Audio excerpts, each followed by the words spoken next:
Retorno e me abrigo em Buda, retorno e me abrigo no Dharma, retorno e me abrigo na Sangha. Os 3 tesouros, as 3 joias. Buda, Dharma e Sangha. São as 3 preciosidades dentro do Zen. Buda, o ser iluminado, aquele que acorda e desperta, que é tanto o personagem histórico, Shakyamuni Buda, como é cada um de nós, nesse processo de despertar, de acordar para a verdade, como é toda a natureza Buda, que está presente em cada partícula, em cada molécula. E Dharma, que é a lei verdadeira, os ensinamentos da verdade, e Sangha, a comunidade, as pessoas que praticam juntas, que partilham dos mesmos ideais, propósitos, princípios, valores. E hoje, com muita alegria, estou aqui com Otávio Leal. Para mim também, Monja, muita alegria, muita felicidade. Que bom. E, Monja, sempre que eu venho aqui, eu acabo fazendo umas perguntas para a senhora, e eu queria, antes até de falar desse novo filho, né? Desse novo livro da Monja, por vezes a senhora faz um trabalho chamado Zazenkai.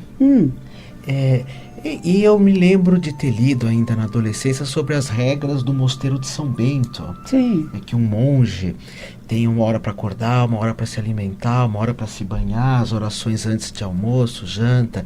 Isso me fez lá nos anos 80 pernoitar uma vez aqui no mosteiro de São Bento para ter uma experiência que eu chamava uma experiência de fé com essas pessoas que praticam em o tempo todo, digamos. O Zazenkai seria também uma forma, é um dia onde os leigos podem ter uma experiência de um monge budista? Seria algo parecido com isso? Não é tanto quanto, porque nós começamos às 9h30 da manhã e geralmente nos mosteiros começamos às 4h.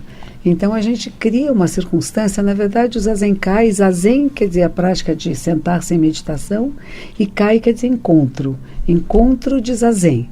O treinamento intensivo que eu faço 2 vezes por ano, que eu fiz em julho e faço em janeiro, é uma experiência de vida monástica. Essa é diferente, são vários dias.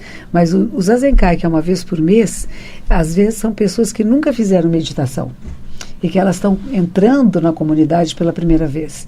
Então tem uma explicação prática de como que se faz a Zen, tem uma liturgia, nós não fazemos refeições no templo, não dá para servir porque nunca sabemos o número de pessoas que virá.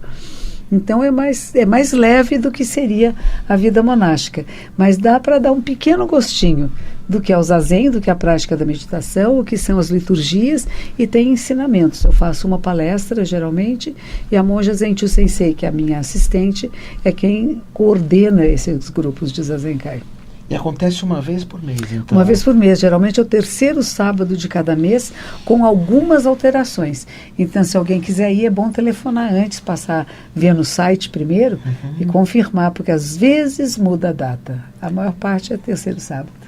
E há um período onde a pessoa então sai para almoçar do templo. Almoça ali perto e volta. E inicia às 9h30 e vai até que horas? 5.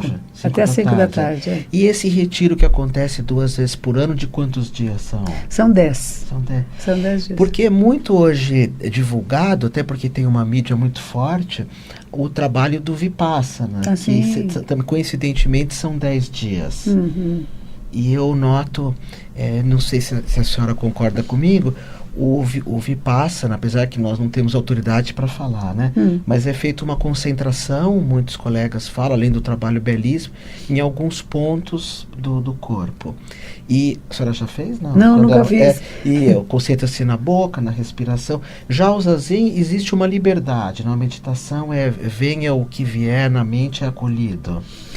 O meu professor nos Estados Unidos, Maizuno Hiroshi, tinha grandes amigos como Jack Kornfield e pessoas que são do Vipassana, que algumas vezes vieram fazer palestras na nossa comunidade. E Maizuno Hiroshi, ele falava, existe uma diferença entre o Zen e o Vipassana, porque de uma certa forma nós não vamos nos separar do que está acontecendo. Eu não vou analisar alguma coisa em particular, porque o Vipassana parece que faz isto, pelo menos em estágios iniciais. Nós temos que acessar o que a gente vai chamar no yoga de samadhi, e que a gente vai acessar níveis mais profundos de consciência, mas permitindo que naturalmente você chegue lá. Então, através da postura correta e da respiração consciente e a proposta de não se mexer durante os períodos de meditação do zazen, e não tem induções. Não tem ninguém falando, faça isso ou faça aquilo. Claro, tem o princípio básico, como deve ser sua postura, o seu corpo, a sua respiração. Mas o que o meu professor muito insistia nisto é que nós trabalhamos com a não dualidade. Se existe eu e a minha boca, eu estou em dualidade. Puxa, que... Mas quando a boca e eu não estamos separados, é o que a gente vai dizer que é onde o Zen começa. Então, pode-se ter práticas que nós chamaríamos de primárias, de iniciação, que podem ser de você observa isto, observa aquilo que a gente fala, observa seu corpo, observa sua respiração, sua postura. Mas tem que chegar um momento que você é a respiração, você é a postura. Não há mais separação, não tem um eu separado. Um eu que observa. Enquanto tem um eu observando, nós ainda estamos na dualidade. E a ideia do Zen é que você transcende essa dualidade para chegar no momento que o observador e o observado são um só.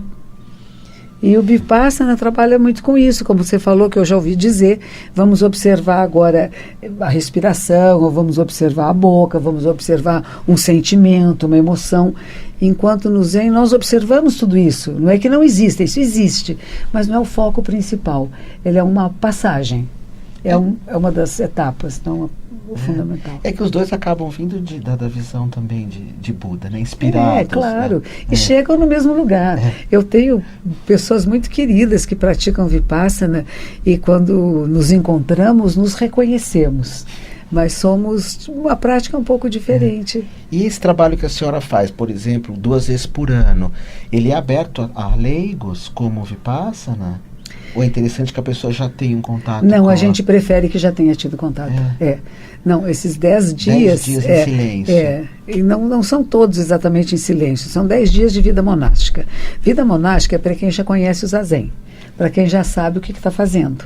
Porque nós vamos ter muitas atividades, nós fazemos limpeza do templo, nós cozinhamos juntos, nós treinamos as liturgias, que é a maneira que se treina um monge no mosteiro. Não é um retiro. Perceba bem, é um treinamento intensivo. Eu tenho um retiro por ano de 1 a 8 de dezembro, que este é silêncio absoluto. E tenho o retiro no período do carnaval que a gente faz, que também é o retiro mais longo, que acaba sendo de silêncio absoluto. Mas fora o treinamento intensivo, ele não é um retiro. Quer dizer, claro que a pessoa sai da sua casa, sai das suas atividades, mas não é que vai ficar em silêncio o tempo todo, não.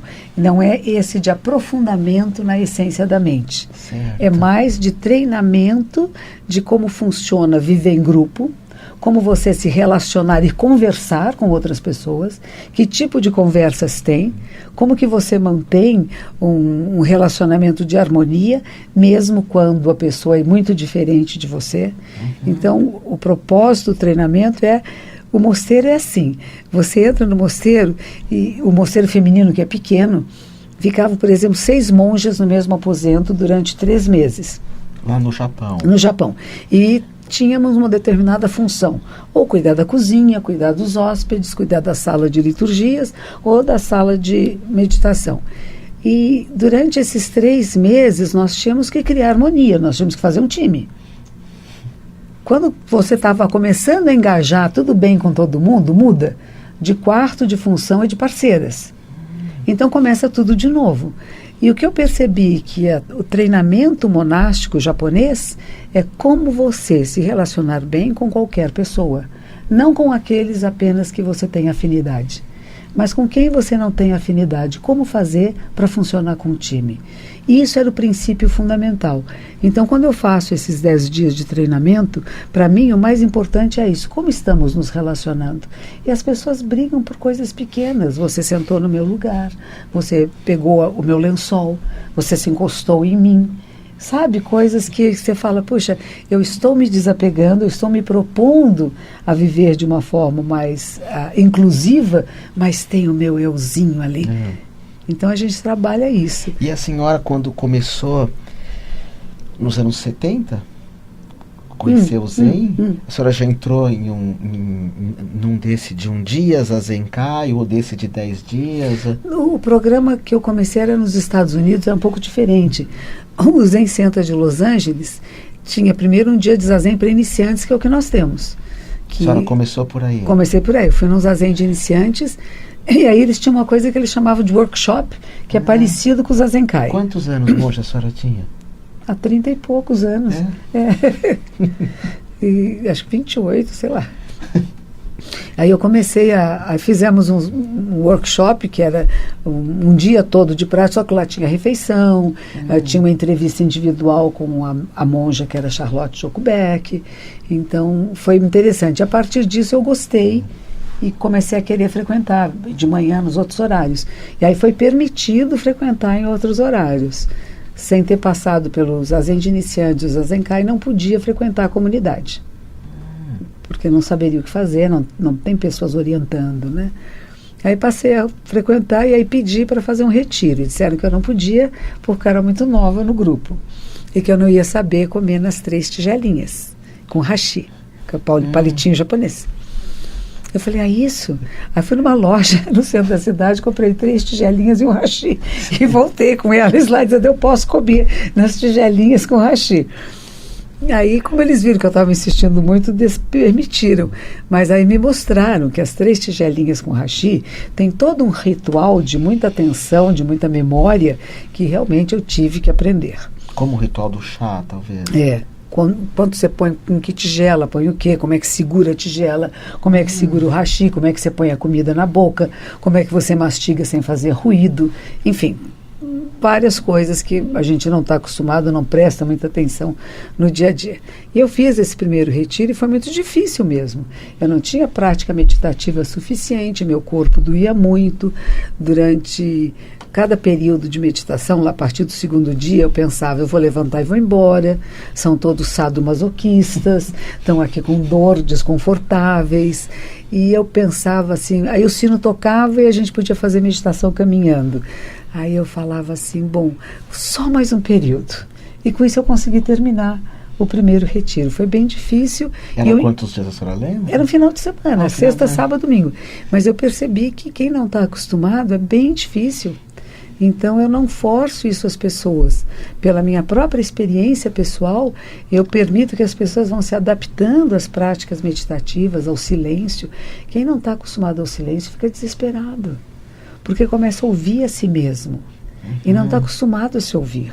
E alguns acham que estão enlouquecendo, tem vozes internas. Todos temos.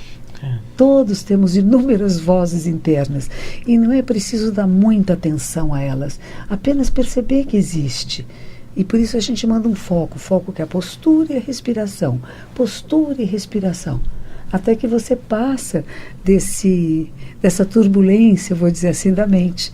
E você vai num céu tranquilo, né? O céu de brigadeiro, né? O céu calmo. Mas tranquilo. Que lindo essa história. Eu não tinha lido isso. É inédito para mim essa história que a senhora contou. Mesmo quando foi escrita, alguém escreveu na história da vida da senhora, não me recordo o nome da autora. Pois é. Esse livro que chama Mulher nos Jardins de Buda, né? É uma psicóloga, uma psiquiatra, não, psicóloga acho que é. E ela frequentou o templo uma época e ela pediu para eu contar um pouco a minha história e ela romanceou bastante, ela mudou os personagens. Então é um romance, não é verdadeiro, não é tudo que aconteceu comigo, mas ficou uma história muito com as características Neuza, né? Neuza Steiner, ficou muito com as características dela. Bom, se um dia a senhora quiser, eu já falei que eu escrevo a sua história. Eu sei, você me falou. Agora, monja, falando até dessa questão de achar um lugar que tem esse céu de brigadeiro, não é? A senhora está com um livro novo aqui, com licença. Pode, por favor. O Sofrimento é Opcional, como o Zen Budismo pode ajudar a lidar com a depressão. A depressão seria um estado da mente, eu não sei se a senhora fala assim, da mente comum, quer dizer, por detrás da mente comum haveria, apesar que a gente sabe que é um problema grave, não estamos desmerecendo, muito sério, as pessoas sofrem muito por isso, mas existe algo que já está ali. Eu achei interessante, né? Esse livro tem causado uma pessoa veio dizer, não, isso piorou minha depressão, a monja não sabe o que é depressão, Isso depressão tem que tomar remédio. Pessoas que viram o livro mas e provavelmente não leram. Porque a primeira coisa que eu digo é que o Zen não é solução para a depressão. Ele não é remédio para a depressão. Ele pode ajudar a lidar com a depressão. E depende do nível, tem vários níveis. Depressão tem desde a mais sutil, a mais levezinha, quase que é só uma tristeza, até uma depressão profunda que precisa de muitos remédios, de muito acompanhamento, de muito psiquiatra, terapeutas, para que você possa sair da crise. E definitivamente, depois que a pessoa sai da crise, ela aos poucos vai saindo dos remédios. Certo, não é que sai da crise e para tudo, né? E vai fazer Zen, vai fazer Zazen e sarou. Então, nunca falei isso, esse livro não diz isso. Eu comparo um pouquinho com a história de Buda, que se a gente pensar bem, Buda ficou deprimido. Quando ele sai do castelo, ele encontra a velhice, a doença e a morte, ele ficou muito deprimido. Ele falou assim, o que é isso? Tanto sofrimento no mundo. Ele não tinha um sofrimento pessoal. Às vezes alguém tem depressão porque não me tratam bem, porque eu estou doente, porque morreu alguém que eu gosto. Mas o dele é uma depressão que já encontrei pessoas falando isto. O mundo está perdido, não tem solução, só vejo coisas maléficas à minha volta. Eu conheço, tem uma praticante na minha comunidade que é assim. A depressão dela não é de coisas pessoais, nem que ela tenha passado, mas que ela vê as notícias maravilhosas da nossa mídia e ela diz, o mundo não tem jeito, ninguém presta, tem coisas horrorosas. Então a senhora veja o que está acontecendo na Síria, e cada vez que ela vê uma bomba sendo jogada numa cidade na Síria, ela cai em depressão, chora, não quer sair da cama. O nosso príncipe, Shakyamuni Buda, ele tem um processo semelhante. Ele sai do castelo, que é um estado de conforto, de tranquilidade, e vai encontrar a velhice, a doença e a morte, e fica muito preocupado, fica muito triste. Ele não quer mais participar das festas do palácio, ele não tem mais nenhum interesse em ter nenhuma outra conversa, a não ser qual o sentido da vida. Certo. Tem sentido isso? É possível minimizar dor e sofrimento? De tanto que ele ficou sofrendo. É aí que ele sai do castelo, ele vai embora, ele não aguenta mais ficar ali. E ele precisa resolver essa questão. E ele vai se juntar com um grupo de yoga, onde ele pratica com muita determinação, mas ainda lhe faltava alguma coisa, ele não conseguiu dar a virada com o grupo de yoga. E ele vai fazer jejuns incríveis, práticas de muitas tormentas para o seu próprio corpo, como se isso fosse libertá-lo. E ele também não encontra aí a libertação. E aí ele vai fazer Zazen, que é a meditação sentada. E na meditação sentada, depois de muitos dias, de muitas dificuldades, de superação, de muitos obstáculos, ele consegue sair do que seria esse estado de depressão, esse estado de inconformidade com como é o mundo, de não entender o que é a realidade, de não entender o sofrimento, a causa do sofrimento. E depois ele vai falar. Aí ele vai fazer o seu primeiro sermão, dizendo que dukkha, que não é bem sofrimento, né? Que a insatisfação existe, que existem causas para a nossa insatisfação. Estou longe de quem eu gosto, perto de quem eu não gosto, né? Não estou fazendo o que eu queria em vez de estar fazendo o que eu queria. E nascimento, velhice, doença e morte podem ser causas de sofrimento, de insatisfação, mas existe um estado chamado nirvana, que é paz. Ele pode ser obtido por uma prática que ele vai dividir em 8 aspectos. Estas 2 semanas atrás, mais ou menos, puseram no Facebook uma frase do Sua Santidade Dalai Lama, que é muito preciosa, que ele diz assim, não deixe que ninguém tire a sua tranquilidade interior. E é disso que nós estamos falando. Não é o mundo, as guerras, não podem tirar a sua tranquilidade interior. As pessoas que estão à sua volta e que não se entendem, que estão brigando, que estão te insultando, não podem tirar a sua tranquilidade interior.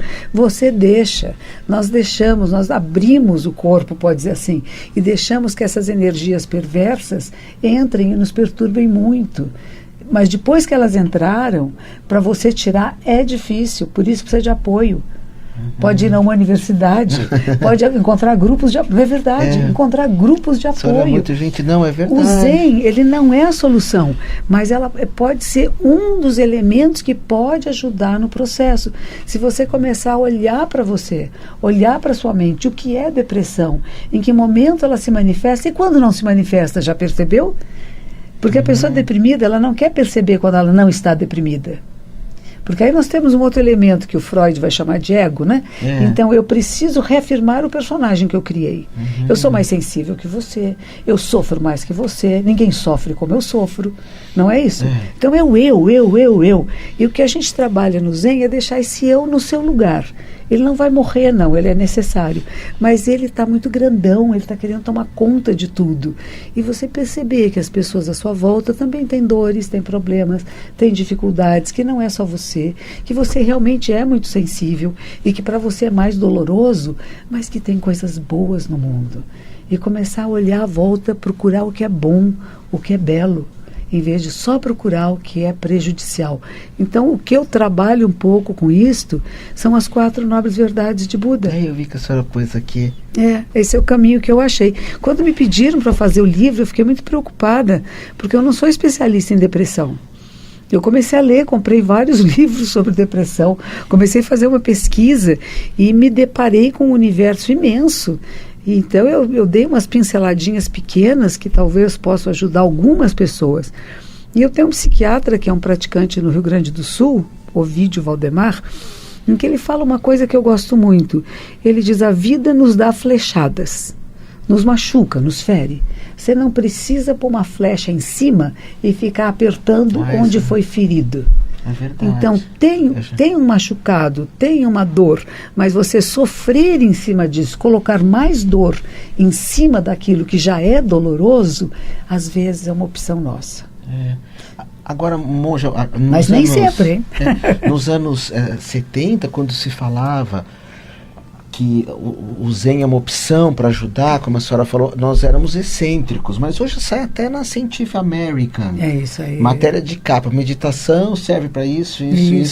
Então, e hoje o que se fala sobre o processo de Mindfulness, até para se vender, quer dizer, ele entrou num meio corporativo e um meio que inclusive nos anos 70 achava que nós éramos todos excêntricos, né?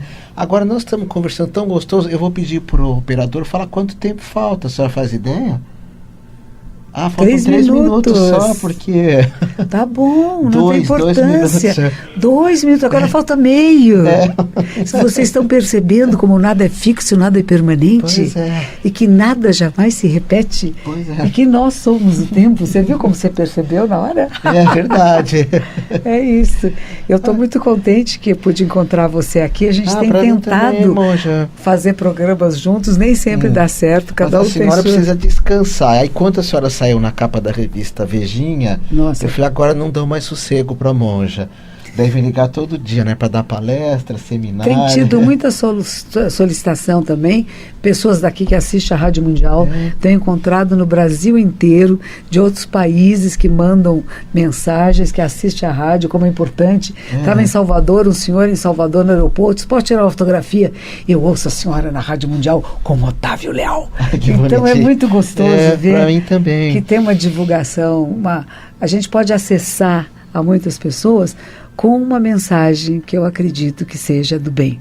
Eu acho que isso talvez seja a coisa mais importante. Não é só eu apareço, eu sou uma mensageira dos ensinamentos de Buda. Eu apenas falo o que Buda falava numa linguagem que nós compreendemos aqui agora. E por isso eu acho que é importante, porque tem muita gente agradecendo. Está fazendo bem, Otávio. Estamos fazendo alguma coisa certa. É verdade. Então, só para a gente fechar, eu vou adquirir o meu, vou depois na livraria. Não, esse é seu. Não, livraria Cultura, né? Porque a Cultura sempre tem. A senhora falou, o primeiro programa que a senhora fez aqui na Rádio Mundial comigo nos anos 80, a senhora falou sobre depressão e uma pessoa um dia escreveu para mim, para a gente fechar. Vocês não podem dizer que é possível lidar melhor com isso. E eu respondi para ela assim, a senhora nem ficou sabendo, alguém tem que dizer. Nós estamos aqui para dizer que tem que se olhar para isso, tem que se encarar isso aqui, ninguém está prometendo nada. Porque não é nada fixo, gente. Não é nada fixo nem permanente. A depressão também não é permanente. Às vezes, quando a gente está na grande tristeza, no grande fundo do buraco, não parece que não sai daí nunca, que nunca vai sair. Mas provavelmente sairá. E uma das coisas que eu tenho encontrado muita expansão e experiência, acho que é muito interessante. Às vezes a gente fala muito mal de pessoas que fazem joguinhos, né? Joguinhos significam resiliência. Eu aprendo a suportar dificuldades, eu caio, mas eu me levanto, eu tento outra vez e até que eu consigo passar da etapa 1. Quando eu passo da etapa 1, vai vir a etapa 2, que é mais difícil, e eu vou cair mais vezes, mas eu também vou aprender a superar. Isso é o que nós temos que aprender com esses jogos para a nossa vida. É verdade. A vida vai ter muitas depressões, muitos momentos baixos, difíceis, que parece que você está sozinho, que não tem jeito, que não vai ter solução. Mas tenha paciência e persistência. Tenta outra vez. Que os méritos de nossa prática se estendam a todos os seres e que possamos nos tornar o caminho iluminado.